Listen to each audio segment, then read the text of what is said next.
And welcome to Nats Chat for Monday, April 22nd, 2024. Along with MASNsports.com Nationals insider Mark Zuckerman, who was at Nationals Park. I'm Al Galdi, host of the Al Galdi podcast. The Nationals now are 3-1 over their last four series. Sunday afternoon, a 6-0 win over the Houston Astros at Nationals Park to win the series 2-1 and to improve to 10-11 in this 2024 regular season. As Mitchell Parker was terrific. Have the Nats found a diamond in the rough in Mitchell Parker? Here's all that you need to know about Mitchell Parker's outing on Sunday afternoon. Davey Martinez, during his postgame press conference, was asked if Parker's work might mean that the Nats this season eventually go with a six-man rotation. Yes, we in April got a six-man rotation question, and Davey did not dismiss the possibility of a six-man rotation. Let that sink in. The Nats are doing well. If you would like to sponsor this podcast, we'd love to have you on board. You can sponsor for the entire season or for a specific series or for a specific game. Email Tim Shovers at natschatpodcast@gmail.com. This installment of the Nats Chat podcast is brought to us by Mason Kalfis at Zenith Legal. Mason Kalfis and his team specialize in placing partners and associates at medium-sized and large law firms in Washington, D.C., and across the country. Mason's number is 202-486-3535. You could also check out his website, zenithlegal.com. Mitchell Parker on Sunday afternoon, 7 scoreless innings, 8 strikeouts, no walks. He allowed 3 hits, all of which were singles. He over his 7 shutout innings threw 73 pitches. That was it, 73 pitches and a whopping 57 strikes versus 16 balls. Mark, you take a step back. The Nats' 2 best outings from starting pitchers in this series, in which Mackenzie Gore started the game, came from Trevor Williams and Mitchell Parker. What is going on here? This is how they had it drawn up coming out of camp, right? This is exactly what everybody saw coming. It was remarkable to see this, and the strike throwing was incredible. 5 innings in, he had faced 17 Houston batters and thrown a grand total of 10 balls. Let me repeat that. 17 batters faced, 10 called balls. That is insane. I don't know if I've ever seen that before, or if I have, it was probably somebody like Greg Maddux. So for it to be Mitchell Parker in his second career start against the Houston Astros, and I get that they're struggling and they're maybe not the mighty Houston Astros at the moment, but it's still Jose Altuve, Yordan Alvarez, Kyle Tucker, Alex Bregman, and company. That was remarkable. And, you know, when he did it at Dodger Stadium, you say, all right, that was really cool, but let's see if that was just a once-in-a-lifetime kind of event. He does it again, and he does it against Houston, and now you start saying, they may be onto something here, and that would be remarkable if it does prove true. Yeah, the Astros for this regular season now just 7-16, but whatever. Mitchell Parker was pitching in his second ever major league regular season game. You know, Mitchell Parker in his career in the minor leagues averaged 4.6 walks per 9 innings. Walks were a problem for Mitchell Parker in the minors, and yet he, over these 2 major league regular season starts, has issued 0 walks. And, you know, you look at what went down with Nats starting pitchers in this series. So Trevor Williams in a 5-4 10-inning win on Saturday. Very good performance. 1 run, 6 innings. A lot of strikes. 77 pitches, 52 strikes, just 25 balls. Even Mackenzie Gore in the 5-3 loss on Friday evening. Look, that was a disappointing outing. He lasted for just 4 innings, during which he allowed 3 runs. But even Gore in that game threw a lot of strikes. 92 pitches, but 64 strikes, 28 balls. We all remember the mantra from Mike Rizzo during spring training, right? I don't care how fast you throw ball 4. Perhaps that is sinking in. Nats starting pitchers lately are doing a really good job of throwing strikes. What do you know? It is kind of not a bad philosophy when you actually stop and think about it. Make them beat you. Don't help them out. Don't give them anything for free. And the stunning part to me is, as you just said, this is not who he was in the minor leagues. Now, he's gotten better progressively over the years. When he was first drafted out of San Jacinto College, he was a really high walk total, I think like 8 walks per 9 innings, and he has worked his way down. What it sounds like was that this spring, they really worked with him on recognizing where his strengths were, where he would get swings and misses, essentially. And the consensus was you get them high with fastballs and you get them low with curveballs and his splitter. You're not really getting them inside or outside. So focus on up and down as you're approaching this. And this is what he has done. He's throwing fastballs up in the zone. He has one of those good rising fastballs, kind of like a Sean Doolittle. It doesn't blow you away in terms of velocity, but apparently it's very tough to pick up on and pretty deceptive. And so he's having success with that. And then he's throwing the off-speed stuff down in the zone, and he's not really doing much to the sides. Again, it's 2 starts. You don't want to read too much into it, and maybe this isn't exactly who he's going to be in the long haul. But I think he's figured something out, and they have figured out something with him in how to create a plan of attack for having success. And 2 starts in, you could not drop a better plan for success than what he has done. Give me 1 second. Yep. Okay.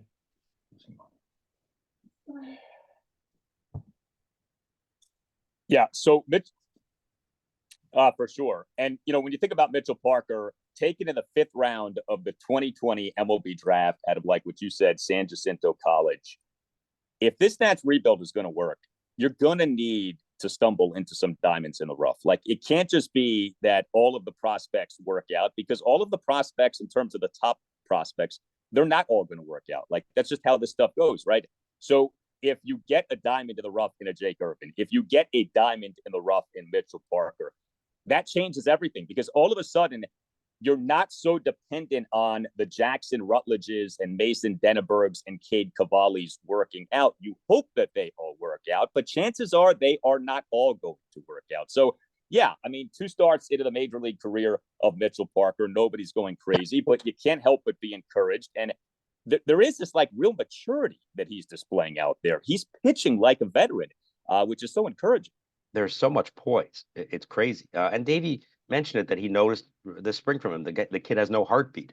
It means that as the ultimate compliment. He certainly didn't have one at Dodger Stadium last week, and he didn't have one in this one here. And you saw he's attacking the strike zone, and as soon as the ball's put into play, he's right back on the mound asking for the ball back. Like, he just wants to keep that going, keep that rhythm going. I'm sure as an infielder, especially, you've got to love working behind a guy who does that. Think about over the years, the pitchers who just nibble around the strike zone and take their time.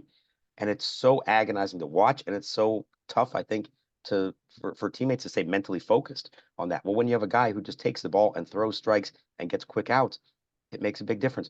What was the old Ray Miller adage? Work fast, throw strikes, change speeds. Well, I think Mitchell Parker is doing that to a T. And yes, okay, again, 2 starts. We don't know how this is all going to play out. But right now, between Jake Irvin and Mitchell Parker, let's give some deserved credit to the Nationals player development system for, at this point, taking a couple of non-first round picks, getting them to the big leagues, and getting some success out of them and making them better now than they were when they first joined the system.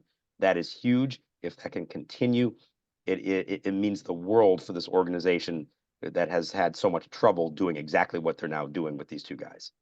It's a game changer in a lot of ways. And I know that may sound like hyperbole. I don't think that it is. If the Nats all of a sudden are good at turning non-first round pick starting pitchers into quality major league starting pitchers, that is massive.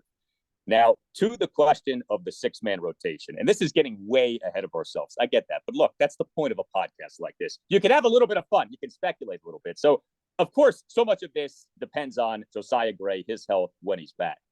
Do you think that in, say, the first half of a season, the Nats would entertain the notion of a 6-man rotation if Mitchell Parker continues to pitch well? I think more than that. Right now, if I was a certain veteran left-hander who has not pitched very well, is in the last year of my contract, or a certain veteran right-hander who is off to a very good start, but knows he's not part of the long-term plan around here, I'd be watching my back right about now. Again, there's a ways to go before anything happens, but I think it would be more likely that they would use this as a way to replace one of the veterans, Patrick Corbin or Trevor Williams, if things continue to go down the path that we kind of think they might. Number one, though, they have to get Josiah Gray back. Now, he's about ready to start playing catch. Or he has started playing catch, actually. So that's a great sign. But there's still a lot of steps to go. It's not like that's just a week away from him returning to the big leagues. You got to build it back up. You got to start throwing off a mound, face hitters, go make a minor league rehab assignment, all that kind of stuff. So we're still weeks away from any of that happening. If this continues on this path and that happens, and if nothing else happens to anybody else in the rotation, then you start talking about what do you do. And I would think they're more inclined to replace one of the veterans with a successful young starter than to go with a six-man rotation right now, because I don't think they like the idea of having one fewer relievers. I think you'd rather have a Trevor Williams in your bullpen, or even a Patrick Corbin, to be honest, somebody who can give you length, as opposed to having six starters and only seven relievers. So from a workload standpoint, you don't think the six-man rotation would be appealing because at least you'd have Corbin eating up innings that you aren't necessarily wanting to put on these other younger starters. Yeah, I could see that. I could see how there'd be an argument for that. And clearly the way that they have managed these young guys here early on, there's an obvious attempt here to minimize the number of pitches and innings they're throwing now in April, with the hope being that they will have enough left in the tank come August and September. So another way to do that, yes, is to spread out their starts by having a six starter. So maybe it comes to that. I think it depends on who's performing well and not performing well at the time. What is Josiah Gray's health? Where's Cade Cavalli in this process as we start getting closer to him maybe returning? But you know what? It's nice to have options for a change and not feel like you are required to put somebody in your rotation and keep giving them the ball if they haven't necessarily earned it. So if they get to that point, and maybe at long last, after several years of talking about this, maybe they are finally getting close to that point, that's going to be a really nice problem to have. Let the record show we have more than a week left in the month of April, and we're already talking about a six-man rotation for the Nationals. That is a good thing. It was Mitchell Parker and two Nats relievers who combined on this shutout of the Astros on Sunday afternoon. Dylan Floro tossed a perfect top of the eighth. Matt Barnes tossed a scoreless top of the ninth. So finally, seemingly for once, David Martinez uses fewer than three relievers in a game. Of course, go figure, it's the day before an off day. So if there was a day on which he could have used a bunch of relievers, this probably was that day. But whatever, really good performance by Nats pitching. We get three Nats pitchers combining for a 4-hit shutout of the Astros. The Nationals offense in this 6-0 win over the Astros on Sunday afternoon. So another really solid performance. I would not say that the Nats offense has been like great so far in this regular season, but I would say that it has been competent. Like there has been, I feel like, a competence to the Nats offense that we have not seen in recent seasons. So you look at the overall numbers for Sunday afternoon, 11 hits and 5 walks. I mean, those are good totals, 4 for 14 with runners in scoring position. Now, 10 of the 11 hits were singles. The only non-single was a Nick Senzel solo home run in the 6th inning. But as we are recording this installment of the podcast, the Nationals for the regular season are tied with Toronto for 17th out of 30 major league teams in OPS. That's nothing to write home about, but that's a lot better than where the Nats have been in recent seasons, especially when it comes to hitting for power. As we record this installment of the podcast, the Nats for the regular season are 17th in the majors in slugging percentage. Again, nothing spectacular, but middle of the pack is a lot better than bottom of the pack, which is essentially where the Nats have been in terms of hitting for power. So there is a respectability with the Nats offense so far. That is good to see. And one thing that we are seeing now more regularly is the Nats scoring early in games. 3 runs in the bottom of the first on Sunday afternoon put the Nats in a really great spot and put the Nats en route to doing something that they have not done often in recent years, and that is really coast to a comfortable win. I mean, this was a non-stress Nationals victory on Sunday afternoon. Yeah, so I just looked it up. They've only had one other win this year by more than 2 runs. And that was the game in San Francisco. They won 8-1. So yeah, I think that more than anything is what allowed them to just breathe easy, use a couple of relievers at the back end, don't have to use Hunter Harvey and Kyle Finnegan, and just cruise to victory. So I think that makes a huge difference if you can every once in a while have a game like that. Overall, what stood out to me is this about them offensively. They're giving themselves a lot of scoring opportunities. Almost every night, it feels like they have at least 10 at-bats with runners in scoring position. And it just boils down to, are they converting in enough of those spots or not? So you just said they're 17th in the majors in slugging and OPS. That's good for them. Here's the problem. They're 24th in runs scored. So they're not necessarily converting as much as they could. better the last, well, certainly in this game. The previous day, they didn't do anything until the ninth inning. This game, they did come through twice in the first inning, runners in scoring position, and then a couple more times later in the game. So I think that is kind of the key. We've seen they can give themselves a chance. Now, can you convert when you start getting those chances? And in this game, the two at bats that stood out to me, Luis Garcia in the first inning, 2 on, base hit, scores 2, and turns a 1-run first inning into a 3-run first inning. And then Joey Meneses in the fifth, 2 outs, bases loaded, simple opposite field 2-run single, exactly the kind of thing he did so well last year. That's how you turn what could have been a close, tight game where you're using up all your A relievers into a very comfortable 6-0 win. And we see Joey Meneses for a second consecutive game do well. So maybe, hopefully, he is finally busting out here. But Meneses on Sunday afternoon as that starting first baseman, number 5 batter, 2 for 4 with that aforementioned 2-run single. Also had an infield single. And Luis Garcia Jr., man, he continues to produce. There is a consistency with him this season that has been so nice to see. He in this game on Sunday afternoon, the Nats cleanup batter for a second consecutive game, 3 for 4 with a 2-run single and 2 other singles. You look at the Nats in terms of the individual standouts, I don't think it's a real secret. Like, the offense has been predicated largely on 4 guys: C.J. Abrams, Jesse Winker, Luis Garcia Jr., and also Riley Adams. The OPSs for these guys in this regular season: Abrams 1,034, Winker 946, Garcia 824. Like I said, doing a really good job. And Adams at 863. I want to salute Riley Adams. He started all 3 games of this series at catcher. He continues to play a ton with Keibert Ruiz on the 10-day injured list with the influenza. And Adams in every game in this series produced to some degree. Sunday afternoon, 1 for 3 with a single and a walk. The 10-inning win on Saturday, 0 for 2, but an RBI sac fly and a walk. And the 5-3 loss on Friday evening, 2 for 3, solo homer and a double. What you want from a backup, right, is when called upon, the guy can be at least decent. He has been more than decent. He has been a plus offensive producer during this time with Keibert Ruiz out.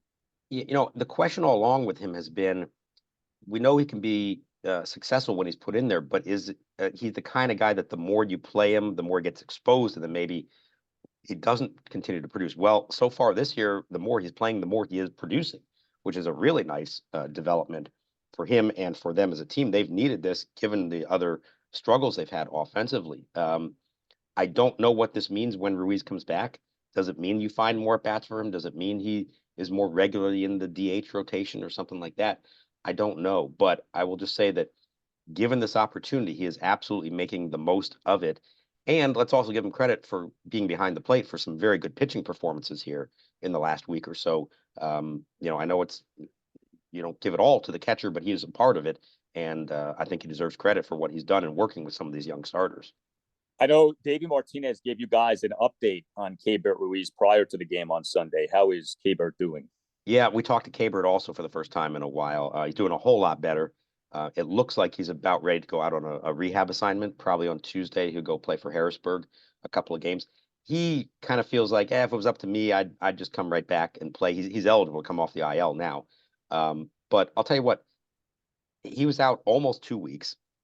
He said this is as sick as he's ever been since he had COVID. It was essentially as bad as that. He lost 18 to 20 pounds. Okay, that's not nothing. This was serious. And the thing you worry about is just rushing him back. Like, you need to give him a chance to kind of get his legs under him again, catch a couple of games, get used to all that, because you would hate for him to try to come back at full throttle and then all of a sudden his body isn't really ready for it yet. So I think you're going to see him go play a couple games in the minors and then come back, and maybe there will be a little bit more of a shared responsibility behind the plate, at least for the first week or so when he comes back. But we kind of joked about, oh, hey, this is like the worst case of flu ever. Well, you know what? It was pretty bad. And you kind of saw it when you would see him in the clubhouse at times, but he kind of put it into words today, just how bad he really was feeling. And it makes the Nats having him around the team while he was sick look even worse. If he was that sick, what the heck was he doing around everyone? I mean, if you want to do the whole influenza COVID thing, if he had COVID, there's no way he would have been around the team. They would have buried this guy in a hotel room and said, stay the heck away from everyone.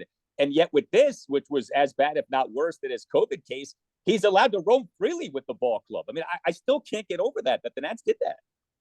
Yeah, in case listeners out there haven't been able to tell, I've been under the weather here for the last several days. Now, I don't know that I got it from Cabra. I'm not going to blame that on him or on the team, but it has been going around the clubhouse. Other guys have had it. I think Joey Gallo might be the reason he wasn't in the lineup on Sunday. Now, nobody's had it as bad as Ruiz has, but there's definitely something going around. And if it's the reason that I've been sick here for a few days, maybe would have been helpful not to have him out there on the West Coast in close quarters and some like Dodger Stadium, AT&T Park, the Coliseum. These are not large modern clubhouses, and maybe that came back to haunt all of us, including me. Well, next up for the Nats is an off day on Monday, and then a 3-game series against the Los Angeles Dodgers at Nationals Park. Game 1, Tuesday evening, 6:45. Patrick Corbin will be the Nats starting pitcher. Game 2, Wednesday evening, 6:45. Jake Irvin will be the Nats starting pitcher. And Game 3, Thursday afternoon, 4:05. Mackenzie Gore will be the Nats starting pitcher. We referenced this in the last installment of the podcast, but after this off day on Monday, the Nats do not have another scheduled off day until Monday, May 6th. So a lot of Nationals baseball coming up, 2 weeks without an off day. You know, they have that quirky thing that week of May 6th where they have the off day Monday and the off day Thursday because they have that 2-game series against the Orioles. I really wish MLB would find a way around this. The Nats just had an off day on Thursday. They get another one on Monday, and then they go 2 straight weeks without an off day, and then they have a week in which they have 2 off days in 4 days. It makes no sense. Spread out the off days in a more equitable fashion, please. The other weird thing about what's coming up is the Nats, after the 3-game set against the Dodgers, have a 4-game series at the Miami Marlins, the rare Friday through Monday 4-game series, not Thursday through Sunday, Friday through Monday. And it's a Monday night getaway after playing Sunday afternoon. I can tell you how many people with the team are not going to be appreciating that when the time comes to go from Miami to Dallas, where they're going to face the Rangers off a night game, 4-game wraparound series with a night finale. I know scheduling is tough. I know everybody thinks their team gets screwed over. It happens to everyone at some point, but yeah, boy, you do look at this upcoming stretch and say, like, what were they thinking? How are they making them do this? Maybe there'll be a rain out in there that eases everybody and give them the day off. Honestly, the Nats could use that at some point here. So we'll see. Now, the Marlins are notorious for doing this, right? Getaway games that are in the nighttime. Because I've heard this complaint about the Marlins before. Marlins and the Braves seem to do a lot of this stuff. And I in the Braves case, I don't know why, because they draw. That's not an issue there. In the Marlins, I think it's probably a feeling of like, hey, we're not going to get any fans to come out there on a weekday afternoon. Well, tough luck. You know what? You still have to, adhere to general standards that every other major league club does. It doesn't have to be a 1 o'clock start. You can start it at 4. The Nats do a lot of those. That's at least better. But yeah, the 7 o'clock getaway night game is not something that is appreciated, I think, by most visiting teams.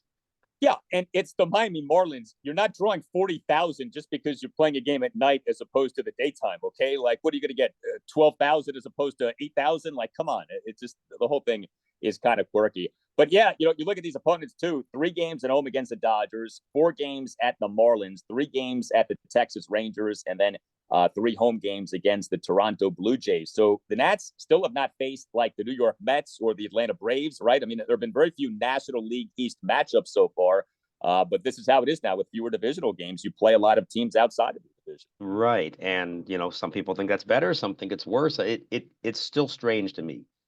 I was very used to April in particular. You're playing a lot of division games and starting to get a sense of how it all shakes out. Now, the top of the division has played really well here lately. I think all 3 teams ahead of them are on long winning streaks, at least coming into Sunday, but they haven't played most of them. So, not that you really know how it's going to work out. I'm not saying the Nats are going to stack up well with the Braves and the Phillies and the Mets over the long haul, but there will be plenty of opportunities to face them and see how they do. And talk about how they've caught some teams at maybe the right time. Marlins are off to a terrible start. By the time they get down there in Miami, that could actually be an opportunity for the Nationals finally, for the first time in several years, to be the clearly superior team there and make some hay against a very bad Marlins team. Look, 10-11 through 21 games. I think most Nats fans would have signed up for that, especially if I would have told you that Josiah Gray would be on the 15-day injured list early in the season with, potentially a serious ailment, although it sounds like it's not as serious as we thought.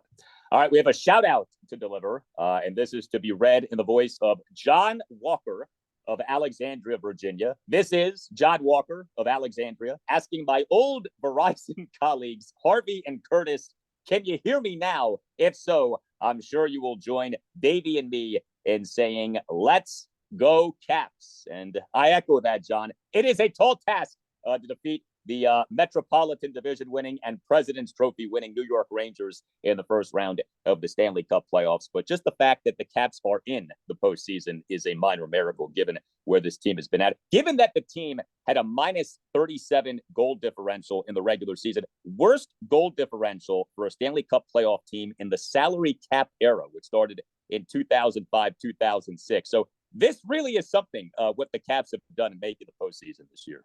And as has been the case for quite a while now, the Nats are all in on them. A bunch of guys were wearing their Cap sweaters and watching the game after Sunday's finale. You would think a lot of times, oh, it's a Sunday early game. Everybody get out of there, get home, go see your families, have dinner. No, there were a bunch of guys in there very closely watching the Caps Rangers game one and were quite disappointed as the Rangers opened up a big lead on them there. You know, it's crazy how long the NHL season is. The Caps regular season opener against Pittsburgh was on the night of our Nats chat party, right, all the way back on October 13th. Here we are now, nearly a month into the Nats' next regular season, and the Caps season is still going on with a postseason appearance having begun. And in theory, if they were to go all the way, or whoever goes all the way, it's still another 2 months before it's over, right? It's crazy. An NHL season is basically 9 months. It's basically a pregnancy. Okay, if you get impregnated early in an NHL season, you're given birth by the end of that NHL season. Well, hit us up on X. Let us know what you think about the Nats. At Nats_chat is how you can reach us. You can also email the show, natschatpodcast@gmail.com. You can find us on YouTube. Just search Nats Chat.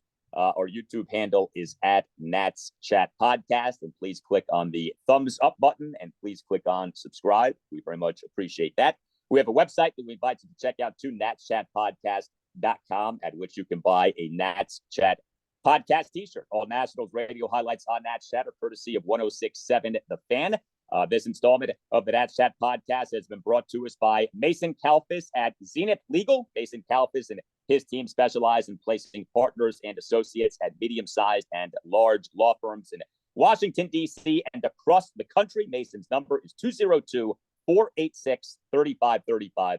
You can also check out his website, zenithlegal.com. All Nationals radio highlights on Nats Chat are courtesy of 106.7 The Fan. For Mark Zuckerman, I'm Al Galdi. Thank you for listening, and we'll talk to you next time on the Nats Chat Podcast.